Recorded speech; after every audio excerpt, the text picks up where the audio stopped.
కామారెడ్డి జిల్లా దోమకొండ మండలంలోని ముత్యంపేట గ్రామంలో శ్రీ రేణుకామాత 61వ వార్షికోత్సవం సందర్భంగా అంగరంగ వైభవంగా సిద్ధయోగం జాతర నిర్వహిస్తున్నారు. ఈ సందర్భంగా గౌడ సంఘ సభ్యులు మాట్లాడుతూ 5 సంవత్సరాలకు ఒక్కసారి ముత్యంపేట శ్రీ రేణుకామాతకు సిద్ధయోగం వార్షికోత్సవం నిర్వహించడం జరుగుతుందని తెలిపారు. సాయంత్రం సర్వదాని సర్వలతో పుట్టకు నీళ్లు పోయడం జరిగిందని, సోమవారం కళ్యాణ మహోత్సవం, మంగళవారం ఇంటికి 1 బోనాలు చొప్పున బోనాలు తీయడం జరుగుతుందని, గత 5 రోజులు మిద్దె రామగూడ శిష్యులు సతీష్ గౌడ్ ఆధ్వర్యంలో శ్రీ రేణుకామాత కథ చెప్పడం జరుగుతుందని, భక్తులు పెద్ద సంఖ్యలో పాల్గొంటున్నారని, ముత్యంపేట రేణుకామాతకు ఒక విశిష్టత ఉన్నదని, ఇక్కడికి వచ్చి ఏది కోరుకుంటే అది నెరవేరుతుందని ఒక భక్తుడు 5 లక్షల రూపాయలు అమ్మవారి అభివృద్ధి ఇవ్వడం జరిగిందని అన్నారు. కోరుకున్న వారికి కొంగు బంగారంలాగా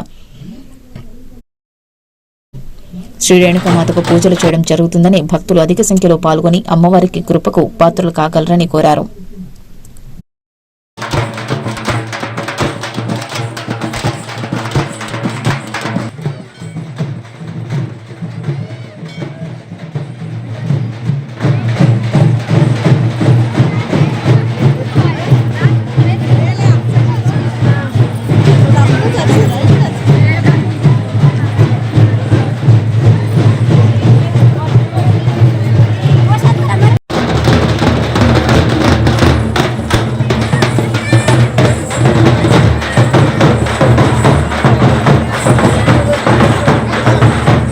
అమ్మవారిని నమ్ముకుంటారు.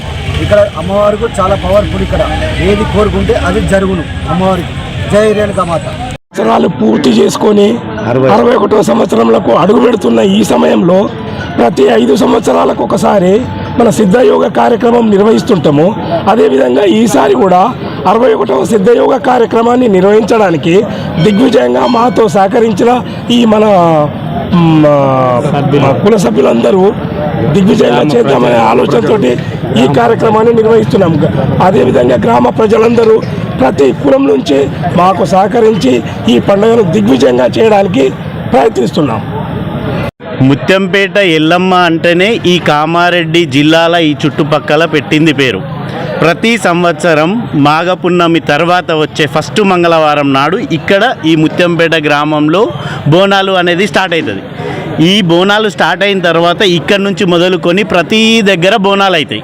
ఈ ముత్యంపేట ఎల్లమ్మ దయాదాక్షిణ్యాలతోని ఎక్కడెక్కడనో ఇక్కడికి వచ్చి వట్టిగా మొక్కిపోయిన వాళ్ళకు మంచిగా జరిగిందని మాకు ఈ రీసెంట్గానే కొందరు వచ్చి ఇక్కడ ఒక 5 లక్షల రూపాయలు అమ్మవారికి ఇచ్చుకొని పోయారు. అట్లా ముత్యంపేట అంటేనే ప్రతి ఒక్కళ్ళకి ఇట్లా ఇటు నుంచి పోయేటోళ్ళు వచ్చేటోళ్ళు ఆగి కొబ్బరికాయ కొట్టి దండం పెట్టి పోతారు. ముత్యంపేట ఎల్లమ్మ అందరం దగ్గరుండి మేమందరం ఇది విజయవంతం చేయడానికి గ్రామ ప్రజలు కూడా మాకు పూర్తి సహకారం అందిస్తుండ్రు. ప్రజలే కాకుండా ఇక్కడ ఉన్నటువంటి పోలీస్ సిబ్బంది వీళ్ళందరూ కూడా పూర్తి సహకారం అందించి మా యొక్క ఈ అమ్మవారి యొక్క ఉత్సవాలను విజయవంతం చేస్తున్నారు. మీరు మరి ఇట్టి విషయాన్ని మరి మేమందరం కూడా చాలా గర్వంగా చెప్పుకుంటున్నాం. ఎందుకంటే మా పెద్దలు, మా పూర్వీకులు 61 సంవత్సరాల కింద పెట్టినటువంటి ఈ యొక్క ఎల్లమ్మ రేణుకా ఎల్లమ్మ దినదినాభివృద్ధి చెంది మరి దశ దిశలుగా ఈ యొక్క చుట్టుపక్కల ప్రాంతాల్లో ఎంతో పేరేలినటువంటి ముత్యంపేట ఎల్లమ్మ ఈరోజు మేము జరుపుకుంటున్నాము. మేము కూడా చాలా గర్వపడుతున్నాం. మాకు చాలా గర్వకారణంగా ఉంది. మేము ఈ మీ ఛానళ్ళ ద్వారా తెలియజేది ఏంటంటే ఎవరైనా సరే భక్తులు ఇక్కడికి వచ్చి కోరుకుంటే, ఇక్కడికి వచ్చినటువంటి కోరికలు కోరుకుంటే తప్పకుండా నెరవేరుతుంది. ఈ యొక్క ఈ విషయంగా భక్తులందరికీ తెలియజేస్తున్నాం. తరఫున ప్రతి సంవత్సరము ఇలాంటి కార్యక్రమాలు జరుపుతున్నాము. ఈ సంవత్సరము 5 సంవత్సరాలకోసారి జరిపే అమ్మవారి కళ్యాణము ఈ సంవత్సరం జరుపుతున్నాము. కాబట్టి ఈ 4 రోజులు వైభవంగా జరపాలని మేము నిర్ణయం తీసుకున్నాము. ఈ రోజు నుంచి కార్యక్రమాలు స్టార్ట్ అయిపోయినాయి. ఇంకా 3 రోజులు కార్యక్రమాలు ఉంటాయి. ఈ అమ్మవారు అంటే ఫస్ట్ మా దగ్గర 61 సంవత్సరాల గత పూర్వంలో మా పెద్ద మనుషులు కట్టించారు. అప్పటి నుంచే ముత్యంపేట ఎల్లమ్మ అంటే పేరు ప్రతిష్టలతో కలిగిన దైవం అమ్మవారు. కాబట్టి చాలామంది ఇక్కడికి రావడము, పండగలు చేసుకోవడము, మినిమము వేరే జిల్లాలంటే హైదరాబాద్ నుంచి కూడా వచ్చి ఇక్కడ పండగ కళ్యాణం జరుగుతుంది. కాబట్టి ఊళ్ళో గ్రామ దేవతలందరికీ బోనాలు సమర్పించినము ఉదయం పూట. ఇప్పుడు సాయంత్రం నుంచి అమ్మవారికి పుట్టదని కార్యక్రమంతో పుట్టకు నీళ్లు పోయడం జరిగింది. మొత్తం సంఘ సభ్యుల ప్రతి ఇంటి నుంచి ఒక సర్వ ద్వారా తీసుకొచ్చి నీళ్లు పోయడం జరిగింది. ఇప్పుడు అమ్మవారి ఊరేగింపు ఉన్నది, ఊరేగింపు షావా ఉన్నది.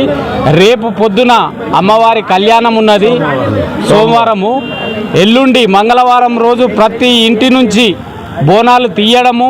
మళ్ళా అందులో ప్రశిష్టత ఏంటిదంటే ఒకటి ఏడంత్రాల బోనం ఉంటుంది, ఒకటి సదరు బోనం అనేది ఒకటి ఉంటుంది. అవన్నీ బోనాలతో కలిపి ప్రతి గౌడ సంఘ సభ్యుని ఇంటి నుండి బోనాలు తీయడం జరుగుతుంది మంగళవారం రోజు. బుధవారం రోజు